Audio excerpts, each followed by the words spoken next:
Samantha Hawley, ABC News, Bangkok. The murder of Victorian schoolboy Luke Batty by his father was just one of a string of cases in recent years where children have been killed by violent parents. Nearly all of those murders followed bitter custody disputes, and many people assume that the family court played some part in the tragedies. But in a rare interview, the court's Chief Justice has spoken out to defend the system. Diana Bryant told me how difficult it is to strike a balance between risk and a child's right to know both parents. Luke Batty's father had a long history of violence against his ex-partner, but he still had access to his son. The parents reached that agreement themselves. The family court can only make orders or make protective orders when there's a matter before the court, and that matter wasn't. But from what I've read, and really I'm only speaking from what I've seen the mother in that case say, and she's obviously been incredibly brave about it. But I think she herself acknowledged that she didn't think that he would hurt the child. Chief Justice Diana Bryant says when the court is involved in high conflict cases, the child's safety is the main concern.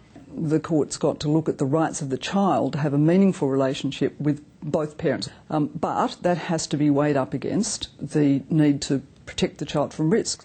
Less than 5% of marriage breakdowns end up here in the family court, but those that do are generally considered the worst cases. A large proportion involve domestic violence, and critics say the court is far too ready to hand children over to violent parents.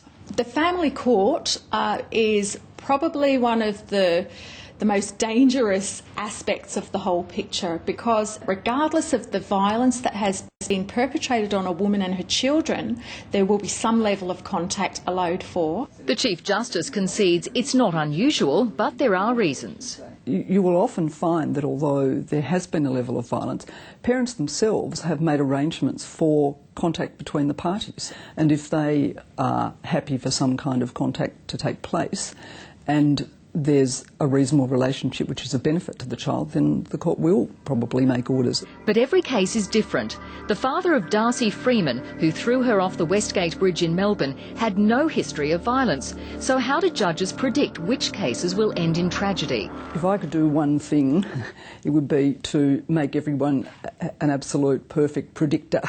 But of course that's the problem for all of us in these cases. I mean, everyone does their best.